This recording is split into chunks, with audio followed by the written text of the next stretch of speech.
I travel all the way here just for your event. Yeah. It's so inconvenient for me to come here. And I Yes. sacrifice my dinner time and you have no food for me. No food. And it's so overcrowded.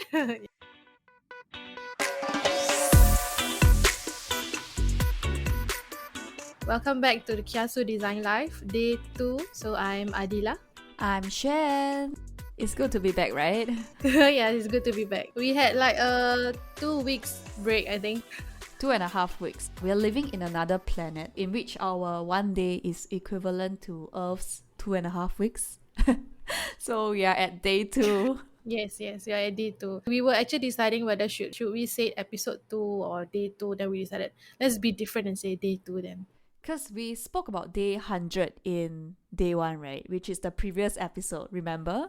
Oh yeah. We wanted to make a comparison, right? It'll be very interesting for us to explore that then.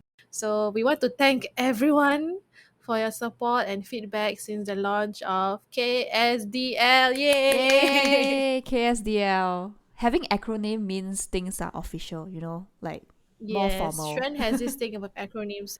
So in general, we are very thankful to all our friends and listeners who were nice enough to give us some inspiring words and encourage us and even share it on Twitter, Instagram, and LinkedIn, especially to LinkedIn.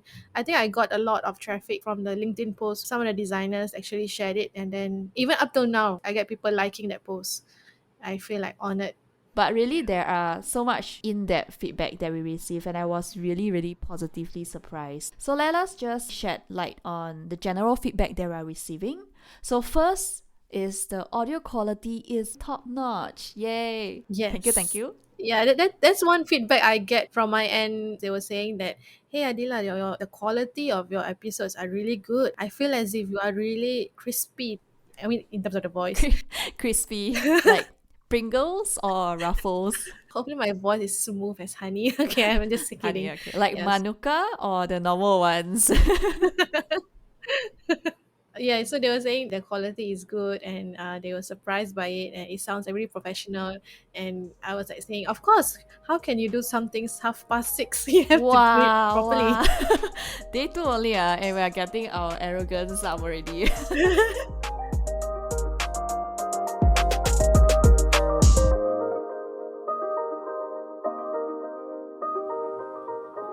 So the big question now that restrictions are lifted, would you get back to networking? What's changed in designers' mindset towards local meetups? So, what inspired us to do this episode, right? It's a pretty fun story.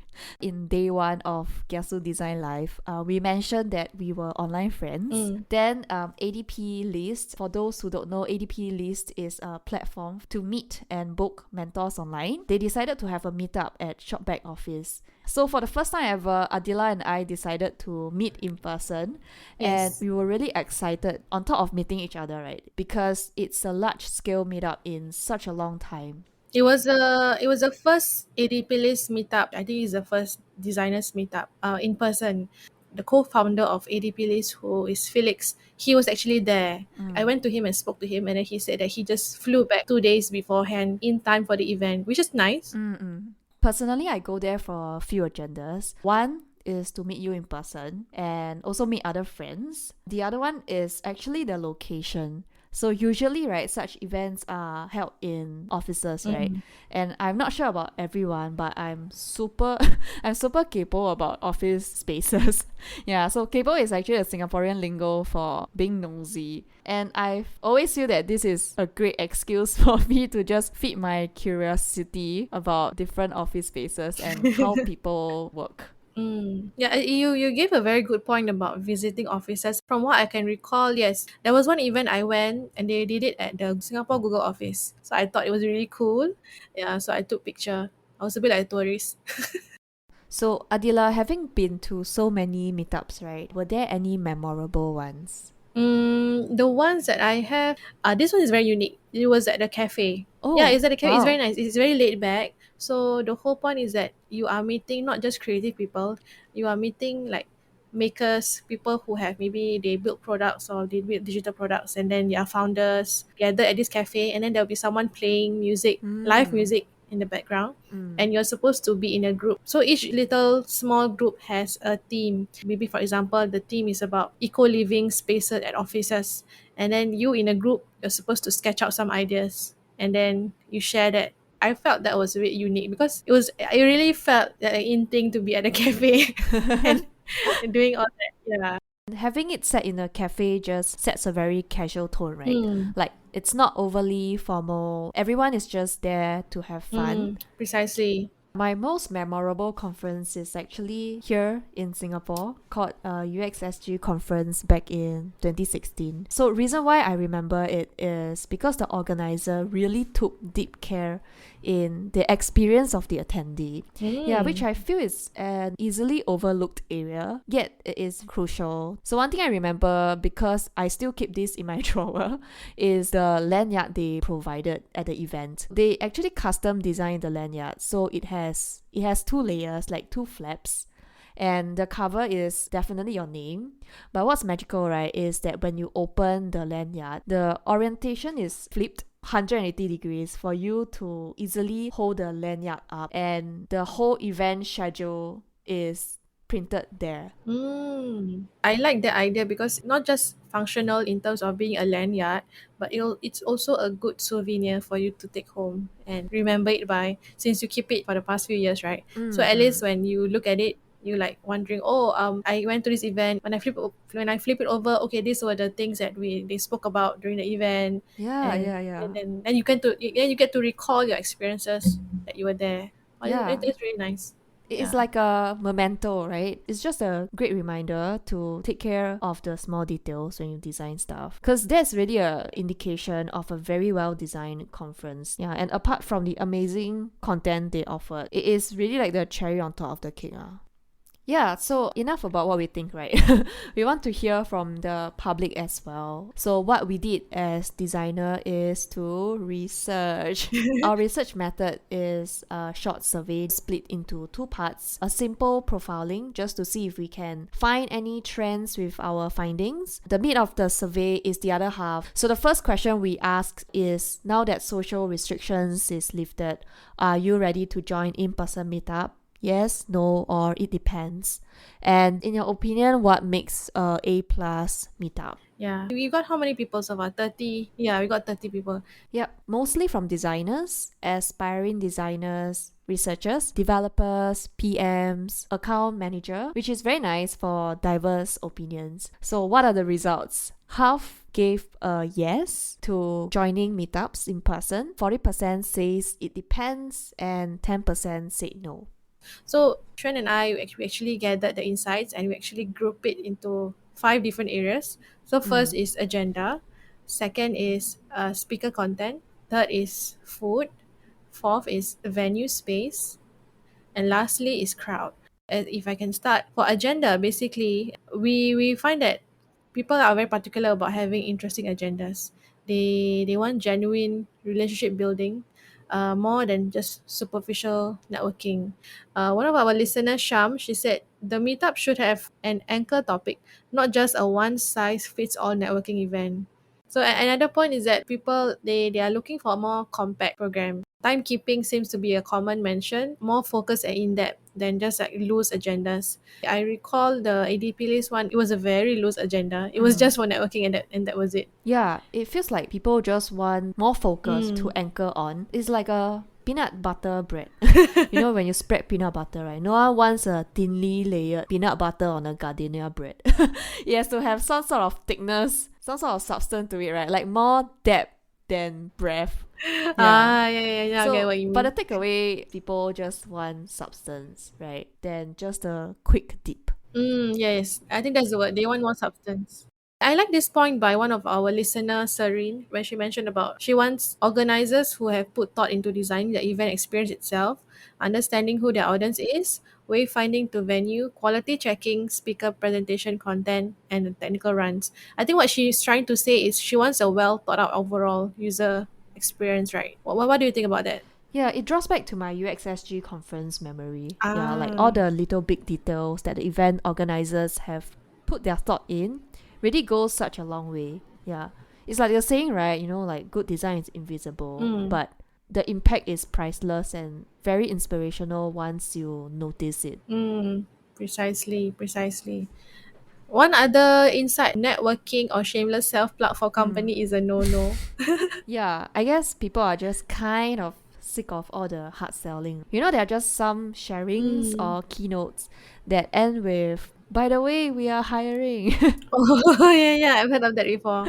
Yeah, and it just discounted what they have presented prior. The message to me is that you are presenting all this, right, just cause you want to publicize for this specific job opening. It immediately Mm. just feel very transactional. If that's the case, then how do you think they should do it? I guess not wrong for them to do that, because I can understand from their perspective, they are trying to attract designers. They put in a little call to action saying that we are hiring. Because, for example, even from friends of Figma, yeah, I got it right. Listeners, if you want to know the joke, please listen to the first episode. Yeah, so as mentioned, yeah, so from friends of Figma, sometimes when they have an event, they will actually advertise in the Fig Jam board. Yeah. They will say, oh, we have a job board.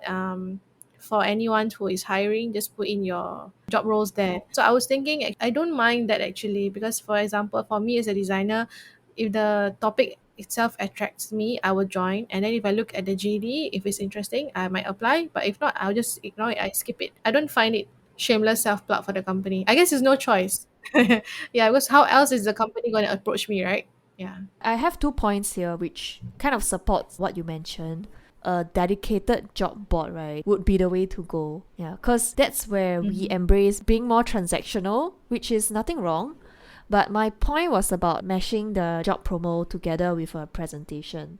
Yeah, I Ah. personally don't subscribe to that because I feel like there should be a dedicated space for both job promos and the talk. Yeah, so Mm. if you as a speaker, right, deliver an impactful presentation, I believe people will follow up and approach you for potential job openings. Mm. I do get what you mean. It parallels with if someone is trying to sell you something. It is more of the technique lah, basically. But yeah, it's a good idea to have a dedicated job board. So at least it's not so aggressive Mm, into your face that, hey, anyway, mm, we are hiring. Come on, join our company. yep, yep. The last is awkwardness is a real thing. A lot of people actually requested for combo starters. Another listener, Esther, mentioned make networking less awkward, maybe with icebreakers. Otherwise, people just stand around and stare at each other. Can relate. Yeah. What kind of convo starters do you think would be great for this kind of events? Let's say it's a design related event. Mm. Maybe just a fun one. Like, hey, do you name all your layers in Figma? It's just a very geeky way for everyone to start speaking up. Mm-mm. Do you remember this icebreaker where they will assign you a number, and then Mm-hmm. maybe you are number one and I'm number two, another person is number three, and then they will say, okay, all number one, please gather and go to that corner of the room. All number two, please gather and go to this corner of the room. Do you have that experience before? My experience with that is when I was in secondary school during PE lesson. Yeah, when I saw this insight about convo starters, that was one thing that I thought Mm, of. But maybe that would be more useful for ice breaking. But anyway, why mm. not, right? Once you ice break successfully, you can eventually start a conversation. Having this very curated agenda, right, to get people to mingle Mm. really helps introverts. Speaking as an introvert myself, right, I really, really appreciate for a short while, I'm part of a tribe. So I feel like I belong rather than me just sitting in a sea of people. And then you know that there are other people who are coming in with your group of friends, right? It just makes you feel even more lonely, like, why am I here? Like, can someone just come and talk to me?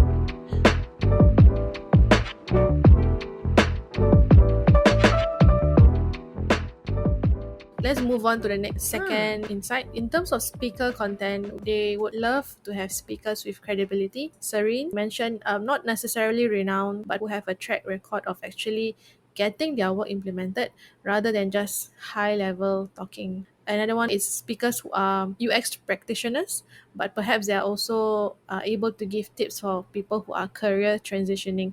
The topic on career transitioning is very hot right now. There's a lot of people transitioning into UX, right?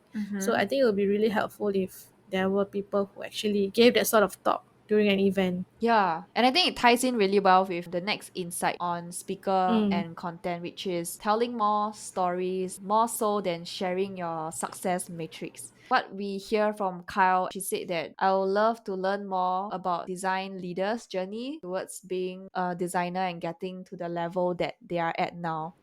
I will be actually very much keen, not just on that, but also on design leaders who transition from being an IC to a manager, meaning they were individual contributor back in the day, and then they level up to become maybe a Mm. project manager or head of Mm. design, where they do more management work. You see, I will be very much keen to listen to them, how they struggle, how they maybe had to learn on the go about leading people, whether they miss doing their craft, maybe some spicy stories. I don't know Mm. whether they are allowed to share in the first place.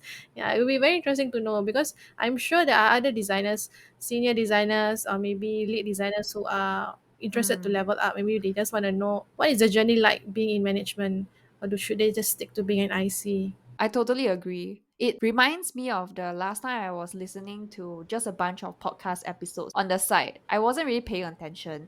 And then there was this individual who was also talking about the first time she transitioned to a managerial role. There's nothing new, right? But she was sharing the first time she ever has to fire someone.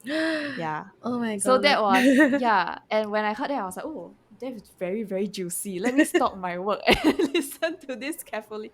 Yeah, because this is a very personal thing. And she shared a lot of emotions. Like the first time she has to go through the challenge to deliver this message to the specific individual. I think this links very well to this insight from one of our listener, Ro. Yeah, so Ro mentioned Mm, vulnerability first. I will probably relate to your mental state or the problems you face, especially the problems you cannot mm. solve. Wouldn't that be something? A meetup about airing the problems we can't solve. Don't even have to share about how you overcome it, just sharing it. And there will be people in the crowd who can relate to you and they don't feel as lonely that they are also going through similar situation. Personally, I like people really exposing their vulnerabilities. Hmm. What's your take on it? Is it too much? I think he has to strike a Mm, balance. I don't want it to be end up like a ranting or complaining session as well. yeah. It should, at the end of the day, it's a safe space for people to talk about their problems that they face at work as a designer. At the same time, it'll be a learning platform for other designers to take note of.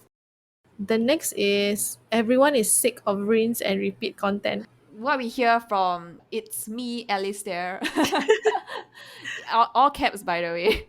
Not literally the same goddamn subject matter being talked about over and over and over. We need design to have a seat at the table, blah, blah, blah. Tell me more about the sound design in some obscure thing in your app. Give me the good shit, man. So when I saw this, I was like really laughing because I can feel his emotions. It all boils Mm. down to let's just move on, right, with the very overly discussed topic. So I guess it kind of pairs very well with the vulnerability, right? Let's talk more about your daily struggles, more so that the very high level topic.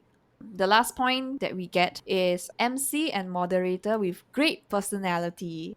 Yeah, so I agree to this, because when you have a moderator or MC, he is the focal point not just for the host but also for the Mm, audience. The great personality wise, I think is the bonus. But as long as the person can communicate well, can speak and articulate well, that is the best trait to have. right. The personality will come in later. Mm-mm.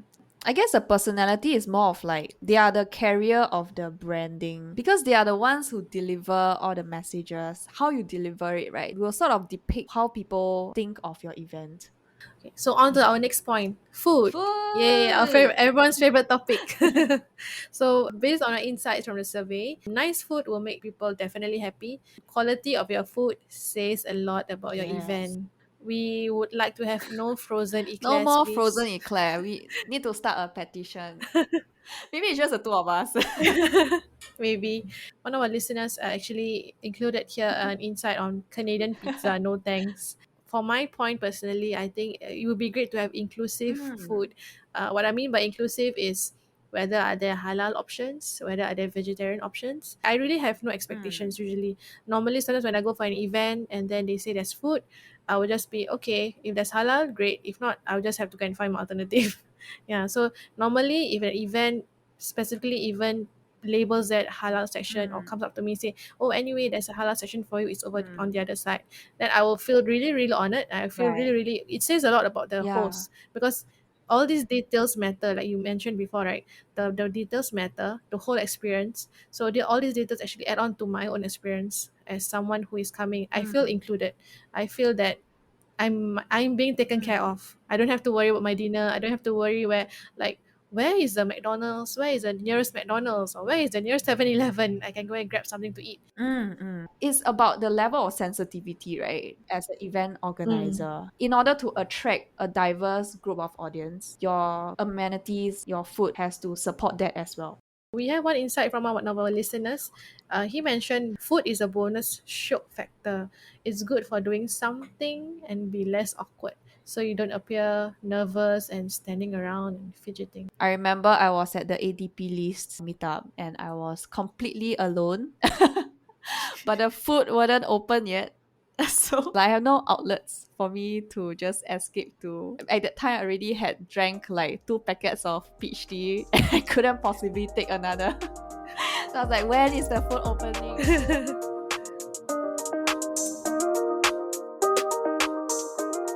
Anyway, for our fourth insight is venue and space.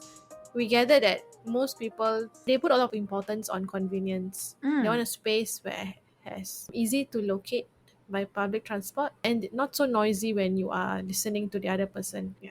Yeah. And I think this kind of ties into one of the points that people want to really make very intentional relationships with other people. Mm. So it's very hard to do that when the space is not conducive for you to comprehend what each other is saying.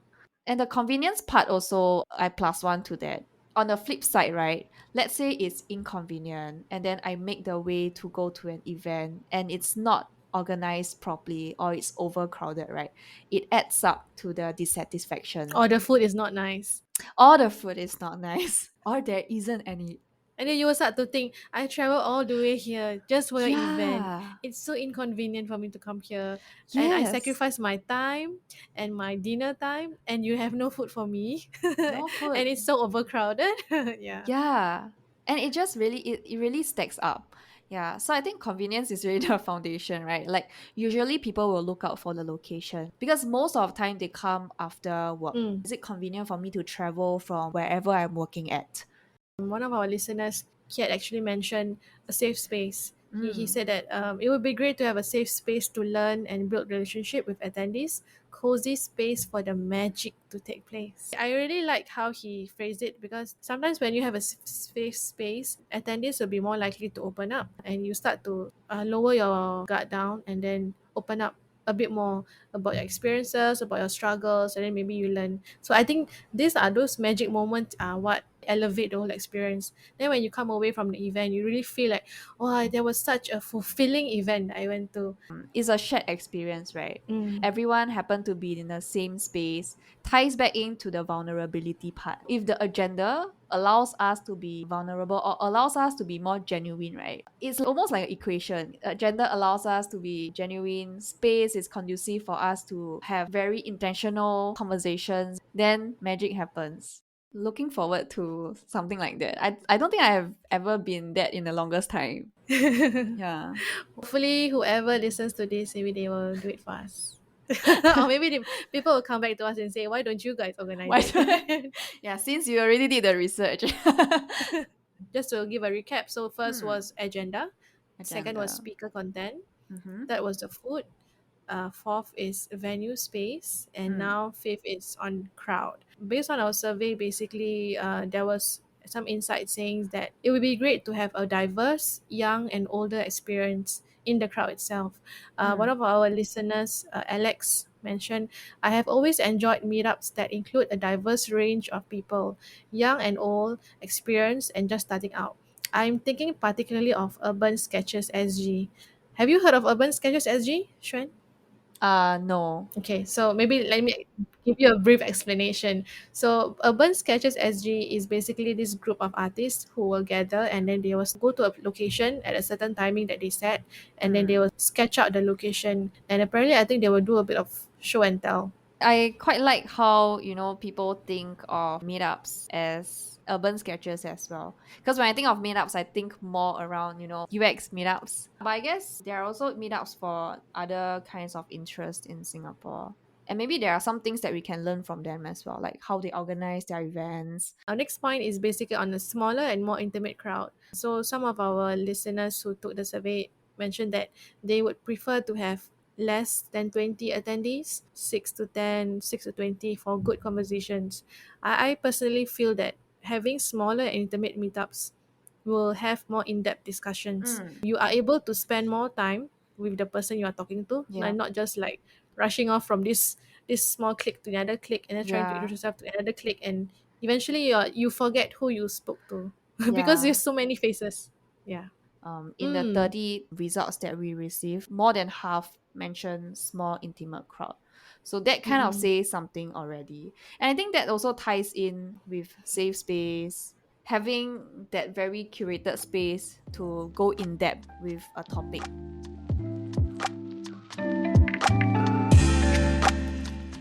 So that's our 5 main insight. So maybe we get started on the big takeaway. So one of the big takeaway, ironically, is small but powerful gatherings. Everyone seems to prefer smaller, more intimate group sizings for more meaningful connections and more in-depth conversations. When you have smaller but powerful gatherings, you can enjoy the food as well. Yeah, The second point is food is a two-way thing. Good food is definitely an enticement. It says a lot about event without right. saying anything. Mm. So the quality of your food actually matters. Food is also a medium to combat social awkwardness, assist introverts to network.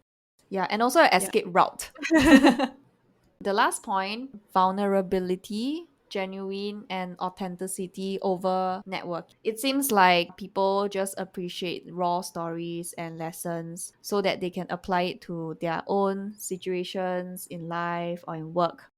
So I hope that we have covered a lot for you guys, and maybe this will be useful for other event organizers, even for your maybe little networking sessions. Please don't forget to invite us.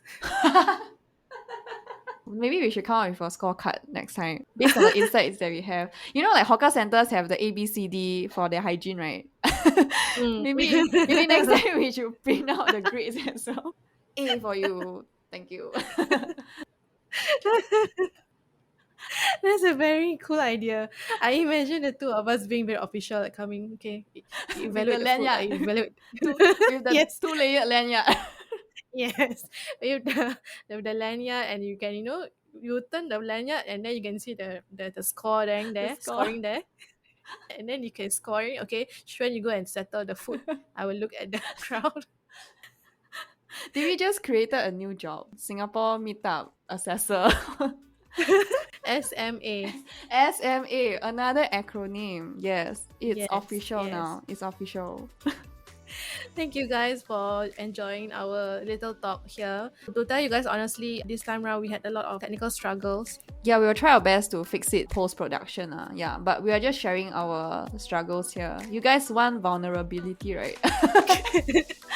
Applying what we have just Precisely. learned. What else? Yes, What yeah. else? So, What? oh no, does it mean that our listeners will go down to just 6? Why Feels 6? intimate. Oh, because but this is not a space. So thank you guys for Thank listening to you. us. Look forward to our next episode. As usual, if you have any feedback for us, just reach out to Adilah, me, or to Hsuan. Yep. So each of us, we are handling a Twitter account and an Instagram account. If let's say you personally know us, you can also drop us a DM on LinkedIn as well. Thank you so much for being here. See you in day 3. Yes, day 3. Bye. Bye.